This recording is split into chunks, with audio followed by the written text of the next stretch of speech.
Olá, boa tarde. Sejam muito bem-vindas, sejam muito bem-vindos a mais uma live Bate-Papo de Artista, Papo de Artista, hoje com um super convidado, Paulo Aguiar, de Lisboa. Estou em Lisboa nesse momento. Esse bate-papo é para a gente falar um pouquinho sobre carreira, sobre bastidores, sobre mercado, sobre oportunidades. E o Paulo tem uma carreira extensa como diretor de casting e como redator, mais de 20 anos de experiência trabalhando em agências internacionais, trabalhou para Nova York, Londres, Polônia, teve na Macana, Young Rúbica, é professor, e eu preciso dizer, Paulo, das minhas melhores experiências com com castings em publicidade em Portugal, uma sensibilidade fora do comum para dirigir atores. Acho que deve ter a mesma sensibilidade para dirigir não atores também, que acredito que na publicidade isso aconteça muito. Uma sensibilidade e uma paciência desse tamanho, né? Porque ator é um bicho complicado. Muito. Então, a primeira pergunta que eu tenho para fazer é: como é que vai do copy para a direção de casting ou da direção de casting para o copy? Como é que essas duas coisas aconteceram na sua vida? E quem chegou primeiro? É assim, eu primeiro quero agradecer pelo teu convite, obviamente, um convite tão distante, e pelos elogios que me estavas a fazer. Como é que cheguei de copy a diretor de casting? A coisa é simples, eu comecei por diretor de casting, comecei por trabalhar numa agência, era muito miúdo, e depois, como gostava muito de publicidade, optei por ir tirar um curso e começar a ser redator. E ao longo dos 20 anos que tive nas agências que tu falaste e mais umas quantas, eu senti sempre que as agências, por muitos filmes que nós fizéssemos, as agências estavam muito distantes do mercado dos atores e do mercado dos modelos, etc. Era quase como, quando íamos filmar, era quase como os miúdos que saíam e iam fazer uma visita de estudo, em que saíamos ali do espaço fechado onde criávamos e íamos ver a vida. Isto fez-me ver que a publicidade hoje em dia já não é como estava há uns tempos atrás. Há menos criatividade, as agências ficaram demasiado formatadas e um dos problemas que nós temos nas agências é que não vivemos a vida. Nós sentamos em frente a um computador a bater uns textos, a fazer uns filmes, a fazer uns anúncios de imprensa, a fazer umas coisas para a web, mas não vivemos. E acho que é isso que a direção de casting nos dá. Quem está do lado lá é a vida. Porquê? Porque estamos ligados a tudo e a todo o tipo de gente. Tu falaste em atores e falaste em não atores. Esses não atores são tudo, desde bailarinos, desde porteiros de discoteca, desde todas as profissões possíveis e imaginárias, até mafiosos. Nós fazemos casting quando precisamos de alguém que faça de bandido. Portanto, nós estamos ligados à vida. E esse estar ligado à vida é uma coisa que nos alimenta também criativamente, porque a publicidade é feita para pessoas. E se nós deixamos de nos dar com pessoas e com uma diversidade de pessoas e passamos só a ir beber copos com criativos e a estar fechados em agências, acabamos por estar desligados da vida e, portanto, deixamos de saber comunicar. Isso foi o que eu senti e foi isso que me levou a voltar ao mundo dos castings. A forma como eu faço os castings é aquilo que tu estavas a dizer há bocadinho. Eu tento ter alguma diferença. Porquê? Para já porque tenho um imenso prazer. Porque para mim as pessoas são matéria-prima, como eu estava a dizer. E dá-me gozo, gosto de pessoas. Depois, é muito diferente estar a escrever ou estar a dirigir emoções em direto. E os castings dão isso. E por outro lado, como tenho mais do que uma profissão, hoje agora também tenho realizado muito nos últimos tempos, permite-me arriscar e fazer umas coisas de uma forma diferente. Porquê? Porque se não correr bem por ali, tenho outras vias. Portanto, não há problema nenhum. E as coisas acabam por enriquecer todas umas às outras. Vivemos numa sociedade em que as pessoas desconfiam disto, em que acham que quem é ator só deve ser ator, quem é diretor de casting só deve ser diretor de casting, quem é copy só deve ser copy. Eu acho que para a nossa riqueza pessoal e para a nossa riqueza como profissionais, nós devemos ser um bocadinho disto tudo. Não precisamos da especialização, umas coisas alimentam as outras. E pronto, e é isto. Super de acordo. E ainda mais na nossa profissão, no nosso meio, né? Eu acho que quanto mais polivalente nós formos, menos a gente precisa se afastar do mercado, não que você não vá se especializar e apostar 100% no seu sonho, mas às vezes as coisas demoram o seu tempo para acontecer. Sim. E essa polivalência pode te permitir ampliar o network, conhecer mais pessoas e, quem sabe, até chegar no projeto certo, que é o teu ponto de virada, né? Exatamente. Você falou que começou mesmo pela direção de casting, mas antes disso teve alguma experiência como ator? Ou a primeira coisa que surgiu nesse mundo do entretenimento, do audiovisual, foi mesmo chamado para a direção de casting? Não, a primeira coisa que me surgiu aqui foi, era muito miúdo, tinha 18 anos, hoje tenho 48, portanto foi há 30 anos, foi trabalhar como crowd, não sei se no Brasil se chama crowd. Havia muito em Portugal, as produtoras francesas vinham muito fazer longas, e eu fiquei responsável numa agência de atores e de modelos por gerir a parte da figuração toda no decor. Uhum. Isso abriu-me as portas a este mercado. Na altura era um mercado muito mais pequenino. Tínhamos 2 agências de atores em Portugal, ponto. Que era a Patrícia Vasconcelos e era a agência onde eu trabalhava, que era a Extra. E isso abriu-me um bocadinho as portas e a partir daí comecei a gerir também a parte de carteira de atores, dos atores em si, o babysitting que os atores precisam, que nós já falámos sobre isso. E de repente desliguei disto tudo e fui para as agências. Porque tirei o curso e fui exercer. Depois fartei-me um bocadinho das agências e fui na altura para diretor de casting, aí já só como diretor de casting, de uma produtora que tinha a grande maioria de trabalho em Portugal, hoje em dia não é produtora, só aluga estúdios e equipamento, que era a Nova Imagem, que tinha 5 realizadores residentes, não me engano. Um deles brasileiro, Alexandre Montenegro. E outros, o realizador da casa, o dono, etc. E aí nós, como tínhamos grande fatia do mercado, eu fazia 4, 5 castings por semana, aquilo era a loucura absoluta. Nossa. Mas estamos a falar de um tempo remoto, que já nada tem a ver com isto.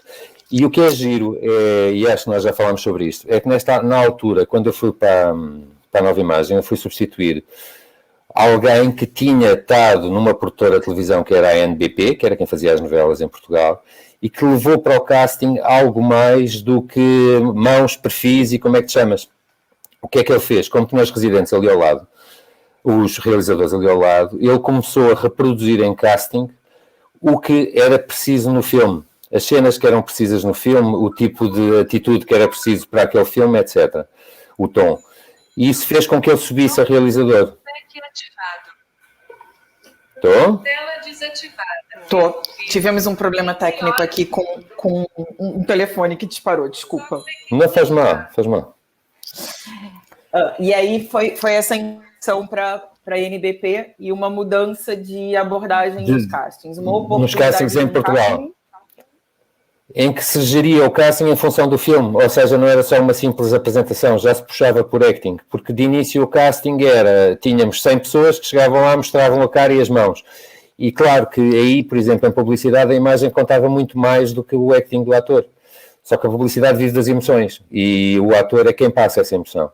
Então, esse meu colega, que é o João Carlos Pelote, começou a dirigir em função do filme que era feito, e quando eu fui agarrar no lugar dele, que ele passou a realizador, eu dei a seguimento. Entretanto, afastei-me. E o que é curioso é que 20 anos depois, quando volto a entrar no mercado, venho a descobrir que já está o mercado todo a funcionar assim, e o que me deu imenso gozo. E quando reentro como diretor de diretores de casting, porque entrei numa produtora que é a maior em Portugal, que é a Netcast, e na altura tive a ver como é que cada diretor de casting funcionava, com que abordagem é que tinha, como é que estava com as pessoas, e há atitudes completamente diferentes, como é óbvio. E hoje em dia acho que isto é extremamente atual, as pessoas pela primeira vez estão a começar a perceber, as pessoas, quer dizer, os atores, estão a começar a perceber na pele a falta que os diretores de casting lhes fazem. Porquê? Porque a partir do momento em que começam a fazer a self-tape, sentem-se muitos deles perdidos, ou muitos deles estão a fazer coisas que não têm nada a ver com o que é pedido, né? Vamos chegar lá. Eu tenho antes uma pergunta para você, porque é uma pergunta muito recorrente.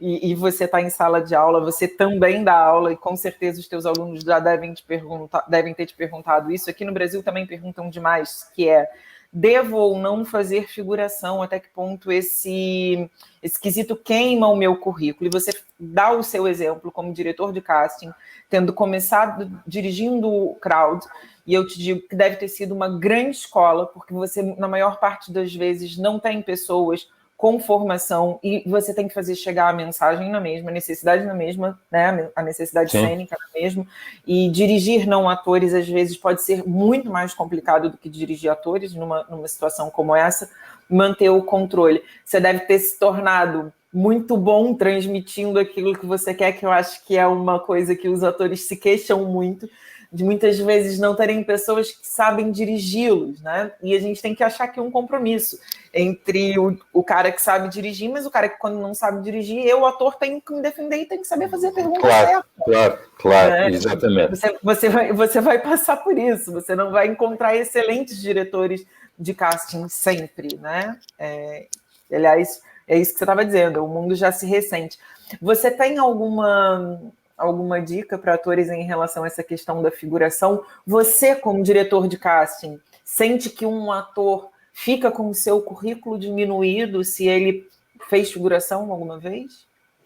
Não sinto. Aliás, eu hoje olho para muitos atores em Portugal e eu lembro-me deles quando eles batiam palmas em concursos para ganhar uns trocos ou quando faziam figuração para coisas mais banais e outras mais complexas.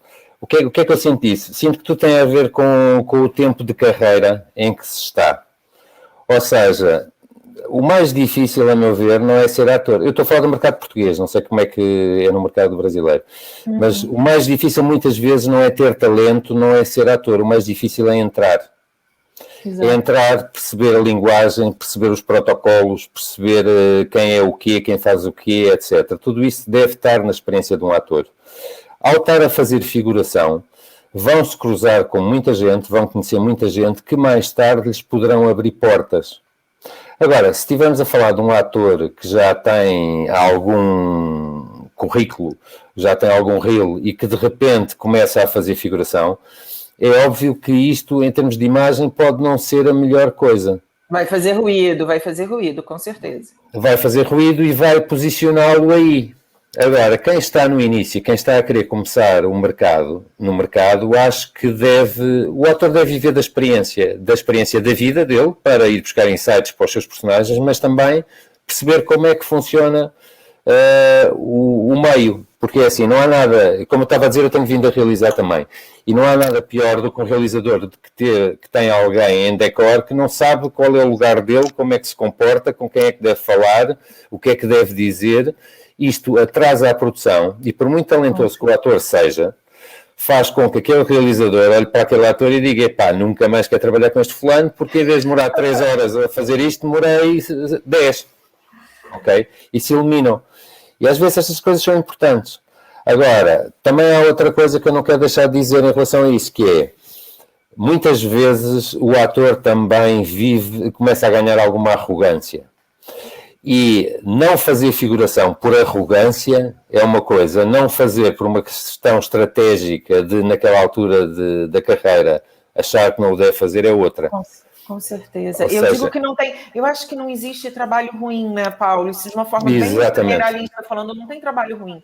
Tem projeto que não serve para o teu plano, que já não cabe mais para te aproximar da meta, né? Que vai ser um tiro no pé.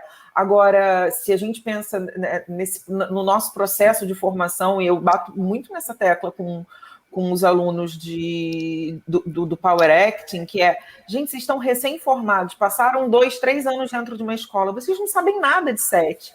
Ter a vivência, entender como é que funciona aquele organismo vivo, se bobear, vai te poupar uma dor de cabeça lá na frente, um constrangimento, não vai te fazer mal nenhum, né?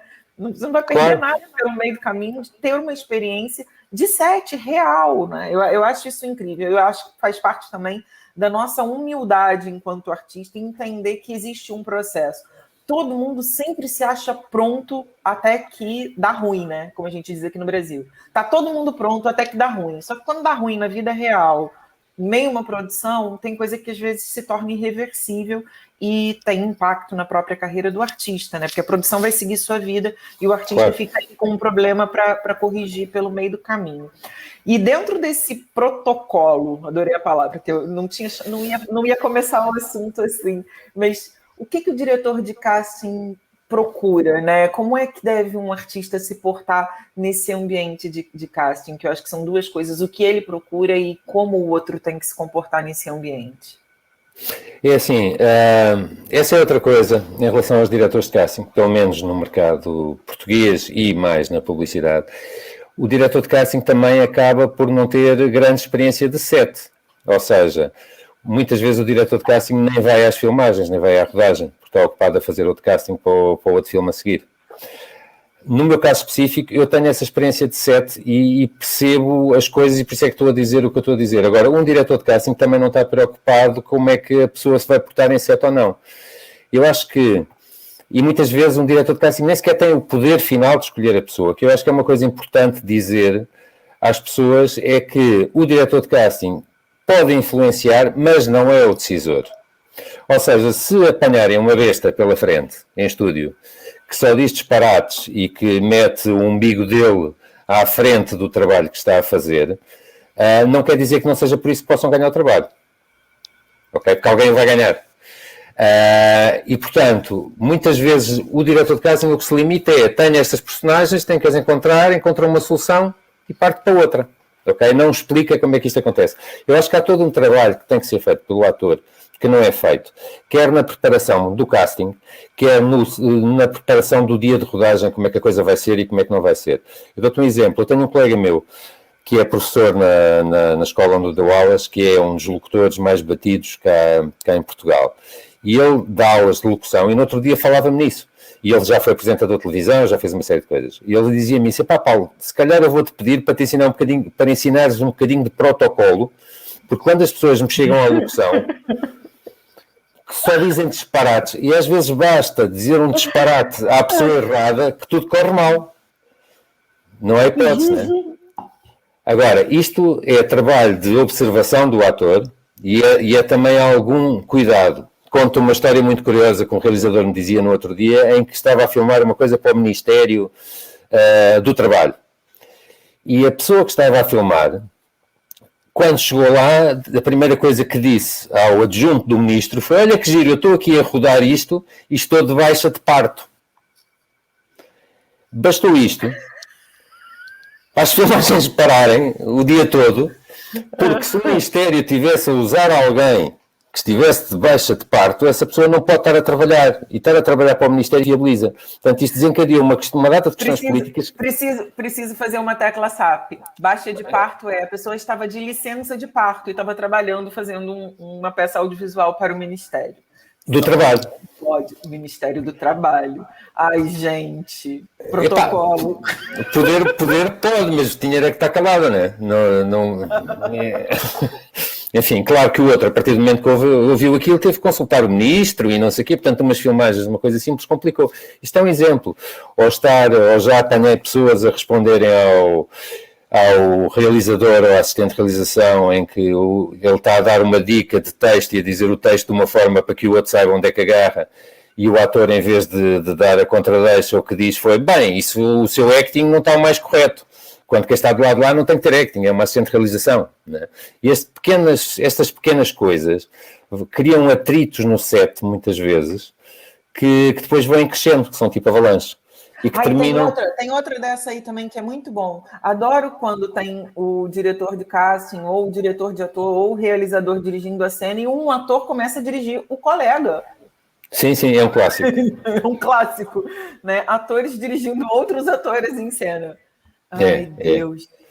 E pode acontecer o contrário, o ator até ser sossegadinho e caladinho, mas de repente o criativo, que é um deslumbrado, que, como eu estava a dizer, está ali na visita de estudo porque teve o resto do ano fechado numa agência, ou o cliente que passa o ano inteiro agarrado a gráficos no computador, chegam ao set, está ali um ator e começam a meter-se com o ator e a falar com o ator e não sei o quê, e aquilo a desorganizar tudo. Portanto, quando eu falo em protocolo é isto, é tentar perceber que numas filmagens existe X tempo para rodar um filme.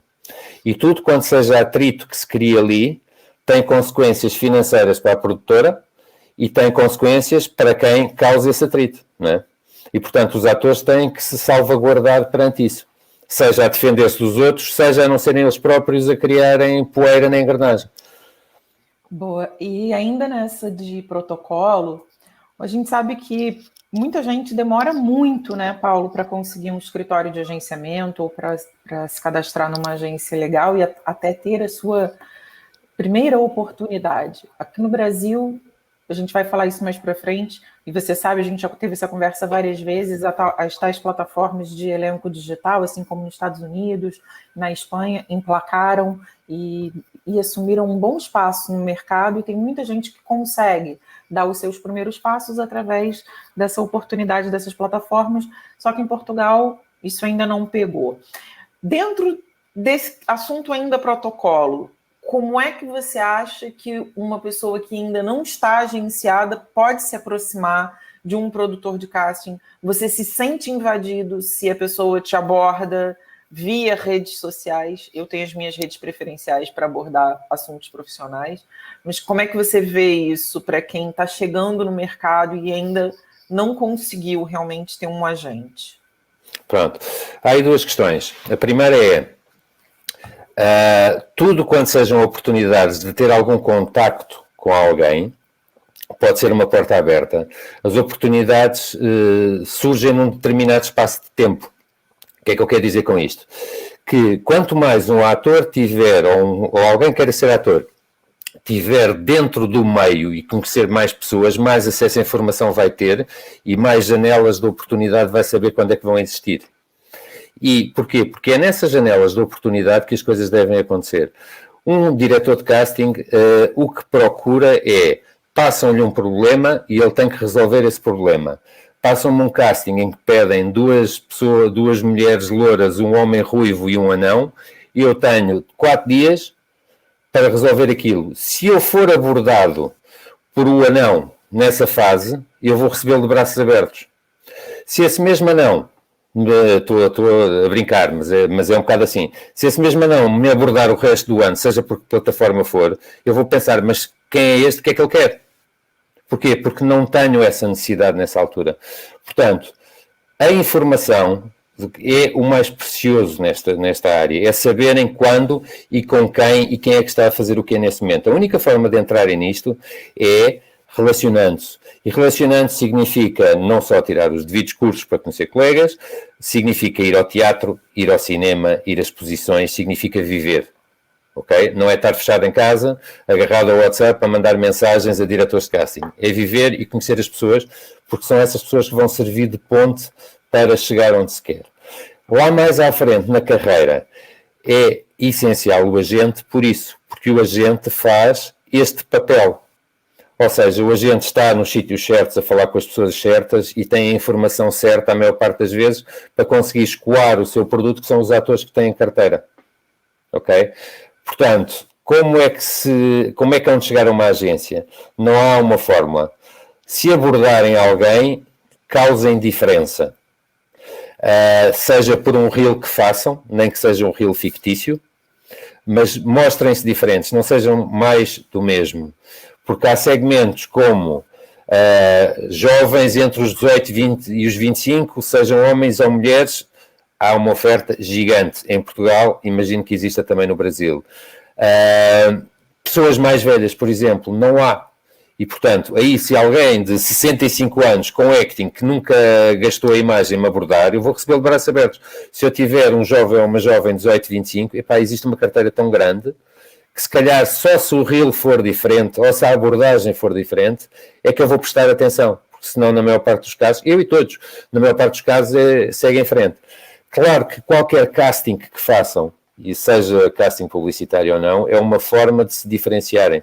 Porque quando entram num estúdio, a partir do momento em que começam a trabalhar, percebe-se logo quem é que interessa e não interessa. E é óbvio que, independentemente de ganharem castings ou não, porque muitas vezes não ganham pelos critérios mais variados, eu identifico quem é bom e é sempre essas pessoas que são boas, sejam agenciadas novas no mercado ou não, que eu vou chamar. E aí o casting acaba por lhes dar visibilidade, mas também acaba por lhes dar formação, porque também vão percebendo e vão sendo expostos a situações diferentes. Respondi? Paulo, eu recebi uma mensagem. Respondeu, muito obrigada. Eu recebi uma pergunta antes da gente começar a live, eu não estou conseguindo ver aqui as perguntas que estão entrando no Instagram, era da Juliana, que é do Brasil. E a Juliana é uma super curiosa em relação ao mercado português, e ela queria saber se, na sua opinião, ainda é um mercado para um brasileiro desbravar, ou se está saturado, e o que é que você diz sobre chamar a atenção dos produtores de elenco? Ela botou isso aqui antes de você falar o que é exatamente chamar a atenção do produtor, né? De um diretor de casting. De que maneira que você acha que ela pode fazer isso? Volto a dizer, é ter um reel, seja fictício, seja verdadeiro, né? Claro que há aquela coisa de quem é estrangeiro, existe sempre uma limitação. Porquê? Se alguém usa um brasileiro, se alguém usa um africano, se alguém usa alguém de leste, por exemplo, normalmente associa-os a personagens que tenham a ver com isso. Não põe alguém de outra nacionalidade com uma língua diferente ou com um sotaque diferente a fazer um personagem normal, porque ao fazerem isso estão a acrescentar algumas coisas a esse personagem, estão a acrescentar uns atributos. Isto não quer dizer que seja mau. O que quer dizer é que limita um bocadinho o mercado. Ou seja, num casting de 10 mulheres, por exemplo, que é o caso de quem estamos a falar, não é? Se aparecer alguém que é brasileiro, é sempre visto como, ok, mas como é que isto acrescenta ou retira alguma coisa ou altera alguma coisa ao personagem? O que reduz a possibilidade, ok? Agora, pessoas com muito talento, muitas vezes até acabam por gerar personagens em alguém que ainda está à procura delas, não é? Mas a melhor forma de chegar às pessoas é através desse reel, e volto a dizer, antes de chegar ao produtor, se calhar deve chegar ao agente.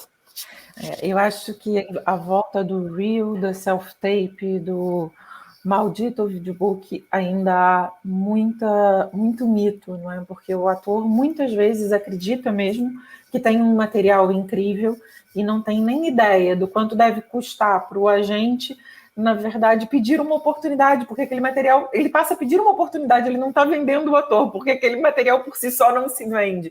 E a gente demora muito tempo para entender isso, que às vezes o material de fato não está suficientemente bom para provocar esse impacto em quem recebe, não é? E aí fica ali um problema. E principalmente quando a gente montava isso só de forma profissional, que era só o videobook, isso implicava em custo, né? Ou para o agente, ou para o ator ficar refazendo isso.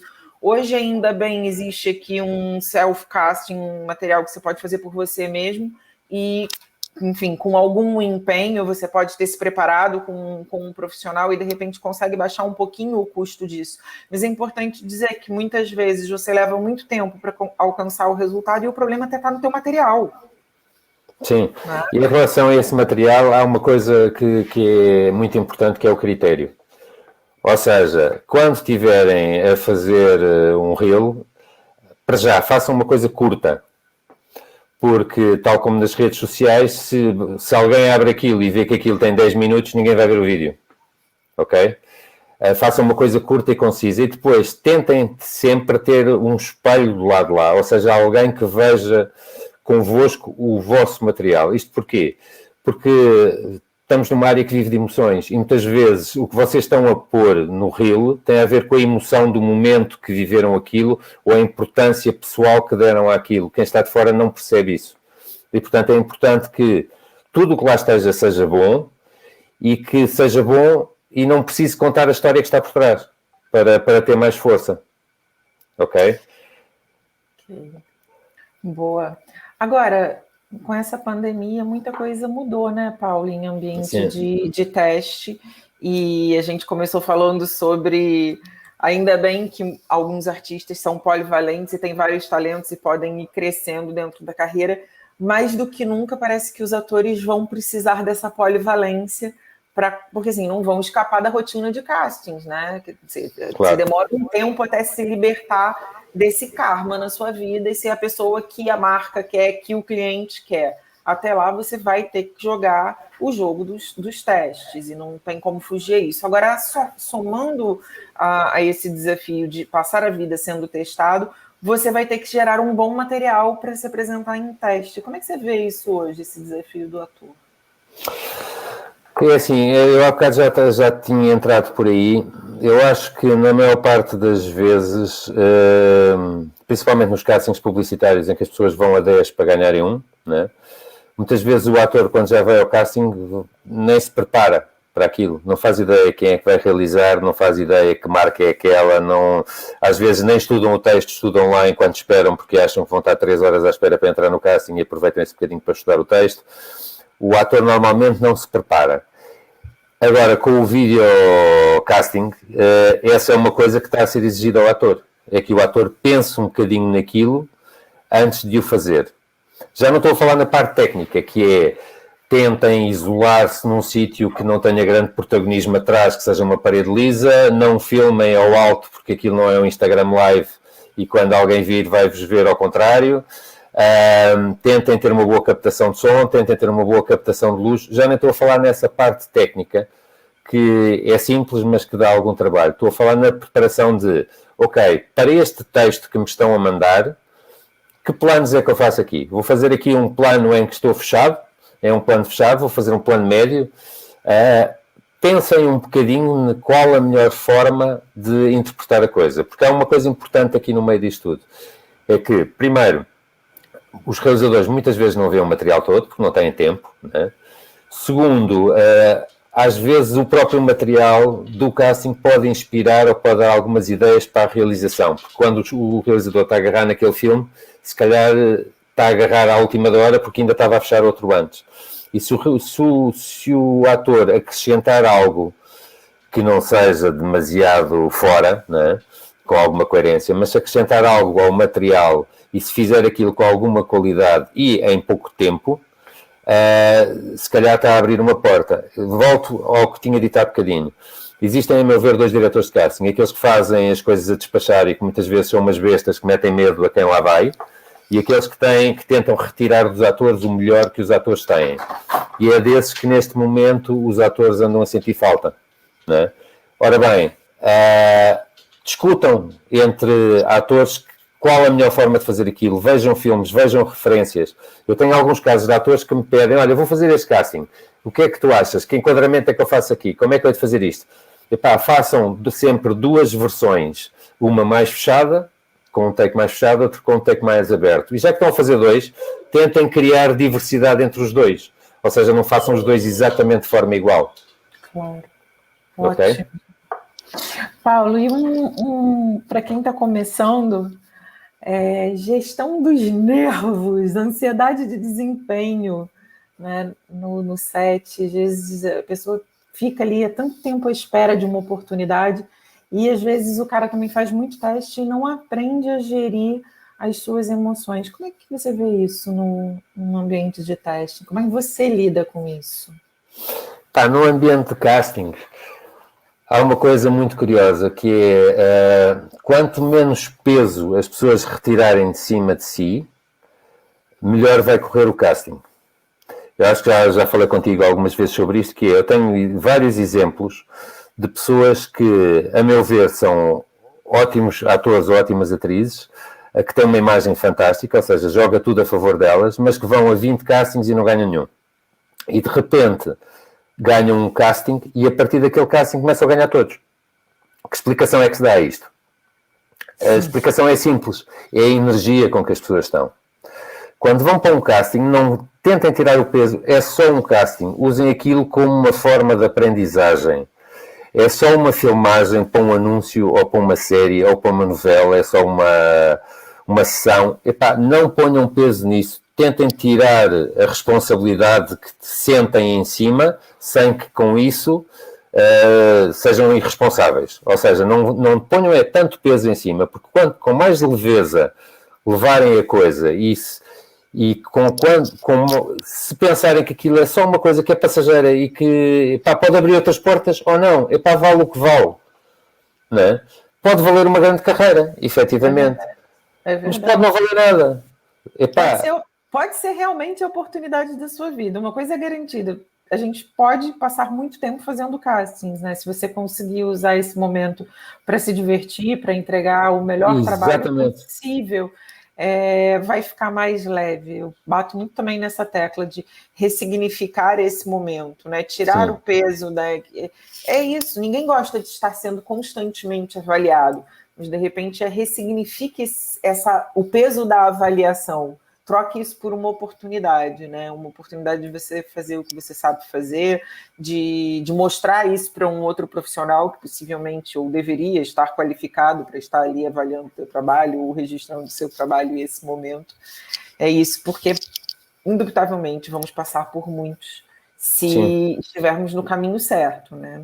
E se as pessoas não estão conseguindo fazer castings, a dica é voltar rever o material, rever o agenciamento, rever todas as rever o agenciamento, o material e rever a informação a que estão a ter acesso.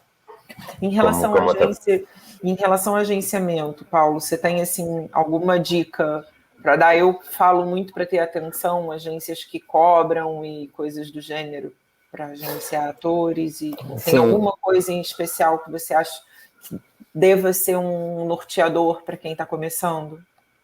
Sim, informem-se, lá está, com as pessoas que conhecem no meio. Isto porque toda a gente quer fama, toda a gente tem a atração por isto, e há quem saiba disso e tira partido disso para ganhar algum dinheiro. E muitas vezes nem sequer são agentes que funcionam como deve ser no mercado. Ou seja, procurem sempre uma agência que tenha nome, ou que alguém próximo vos tenha indicado como tendo um agente ou sendo uma agência de referência. Porque muitas agências, eu não sei como é que funciona no mercado brasileiro, mas, por exemplo, há muitas agências em Portugal, e tem havido aí uns escândalos à conta disso, que o negócio delas não é ter a comissão no cachê que o ator ganha. O negócio delas é vender books e é vender formações. Ok? Porque nem sequer têm presença no mercado.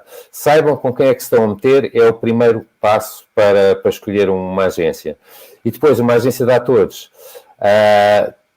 Existem vários tipos de agências que são só de atores, agências que são de atores e de modelos, agências que são de atores, modelos e real people, agências que têm 1000 pessoas, agências que têm 10 agenciados e agências que têm 50 agenciados.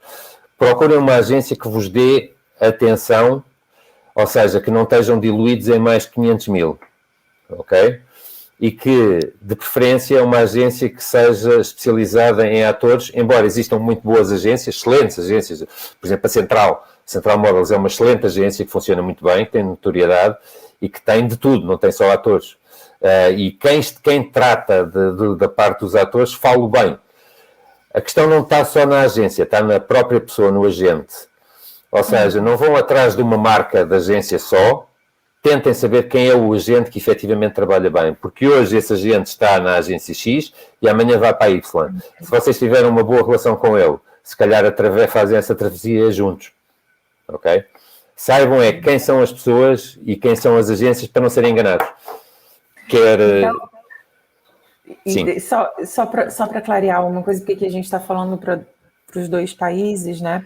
Então, em Portugal, você acha mesmo que para um ator escalar o seu percurso antes de ter um agenciamento não é muito seguro? Você não vê isso? O fato de nós termos as plataformas aqui, os elencos digital da vida, é uma das formas que um ator pode se aproximar. Que também eu acho que aqui é um pouquinho mais democrático em Portugal. Você sente isso? Está mais fechado, sem as plataformas, sem esses elencos de formato digital, esses bancos de atores, fica difícil para alguém começar se não tiver mesmo um agenciamento. Fica, principalmente sendo ator. Também tem a ver com a idade, porque assim, exemplo, alguém que tenha 20 anos, se calhar tem mais dificuldade que alguém mais velho a entrar, mas se calhar tem um crescimento mais rápido. Ou seja, quando alguém quer entrar, por exemplo, na ficção, Esse alguém de 20 anos, se calhar escala e rapidamente está lá em cima, mas há muito mais pessoas para escolher. Alguém que seja mais velho, se calhar vai fazer muitas sessões até ter um elenco fixo. Ok? Agora, para conseguir estes trabalhos, quer o que escala de um dia para o outro, quer as várias sessõezinhas que vai fazendo até conseguir o elenco fixo, tem que haver um trabalho da gente por trás, porque as pessoas estão afastadas do mercado e essa gente acaba por representá-las onde elas deveriam estar. Há aí outra coisa que é importante, que é, não só como construção do ator, mas como forma de acesso ao mercado, o ator não pode só querer fazer ficção, ou não pode só querer fazer publicidade, ou não pode só querer fazer locuções, ou querer só fazer teatro. Nós em Portugal temos, por exemplo, muito a vida de teatro, e os atores, muitos vêm do teatro ou vinham das gerações anteriores. Eu acho que o ator tem que fazer um bocadinho de tudo, porque ao estar a fazer esse bocadinho de tudo, mais uma vez, está a entrar no meio, e está a conhecer pessoas, e está a abrir portas, e se calhar o ator que quer trabalhar em ficção consegue um agente que vai metê-lo em ficção quando esse agente o vê representar uma peça de teatro. Volume e qualidade, né, Paulo? Volume Exatamente. e qualidade de trabalho para construir essa autoridade. Volume e qualidade de trabalho para construir a autoridade. Fazer ficção esporadicamente não vai fazer ninguém ser um ator mais respeitado no mercado, nem vai garantir nada para os próximos anos da vida dele. Sim. Né? Nós temos muito bons atores que agora estão na berra em Portugal, que começaram por isso. Que começaram, por exemplo, por fazer locuções. Em que eu os conhecia do mundo da locução e de repente vejo-os na ficção em grandes personagens. Porquê? Porque foram construindo, foram aprendendo e foram conhecendo as pessoas. Ok? Não se restringam a uma só arte dentro da arte. Façam várias. Para enriquecimento e para entrarem naquilo que vocês pretendem especificamente. Ok?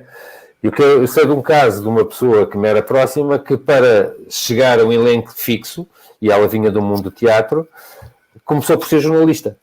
Porque ao estar no meio jornalístico, ao conhecer as pessoas dos canais de televisão, conseguiu abrir outras portas. Ok? Portanto, é tudo uma questão de meio. E de estar no meio. A gente não precisa ficar preso dentro da caixinha, a gente tem que sair aí para, né, sair fora e pensar em que outros lugares a gente brilha e, de repente, qual pode ser o diferencial que te aproxima, inclusive, da meta. Paulo, super obrigada. Acho que foi uma aula de dica. Falando em aula, tem cursos, workshops, lugares para ser encontrado nos próximos meses? Algum projeto que queira partilhar, alguma coisa que queira divulgar?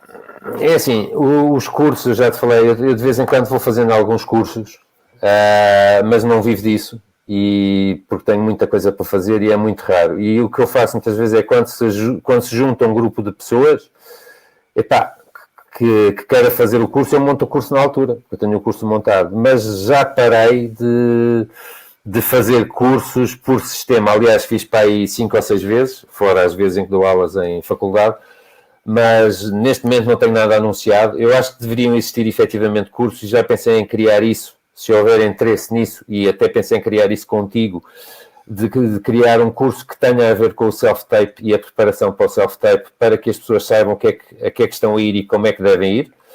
Mas na realidade não tenho nada disso montado. Porquê? Porque ando a realizar, ando a escrever, ando a dar aulas, ando a fazer tanta coisa, apesar do confinamento, que não me dediquei aí. Ok? Mas se houver um grupo de pessoas interessado, farei. Da mesma forma que acho que é importante aquilo que nós chegamos a falar dessa história da self-tape, embora comecem já a aparecer algumas coisas nesse sentido. Exatamente, bora fazer esse curso da self-tape, está lançado um convite oficialmente para a gente retomar o nosso projeto. Os meninos estão mandando aqui, mas não sei se você está vendo aí. Bora fazer. A gente tem que falar mesmo em breve aí sobre isso.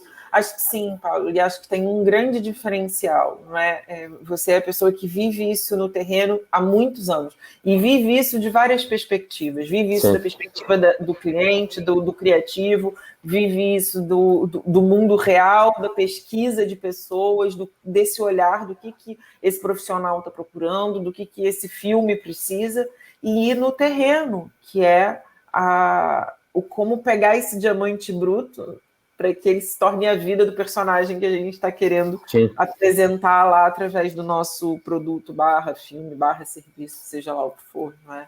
Então, faz muito sentido. Acho que independente de terem muitos por aí, já assisti a alguns, acho que ainda falta alguma coisa. E acho que a gente tem como botar isso num próximo nível. Paulo, muito obrigada mesmo. Obrigado pelo convite. Foi uma partilha incrível, vai ficar salvo aqui para as pessoas assistirem. É uma aula e eu espero que quem está em Portugal e agora com essa mudança de... Tá tudo a um clique de distância, quem está no Brasil também um dia possa ter a oportunidade de ser dirigido por você, mesmo que à distância, porque eu recomendo. Dá para entregar alguma coisa. Obrigado. Eu recomendo mesmo, não. Eu sou chata, sou muito chata sendo dirigida. Se eu fosse boa, estava trabalhando como atriz até hoje. Achas? Opa!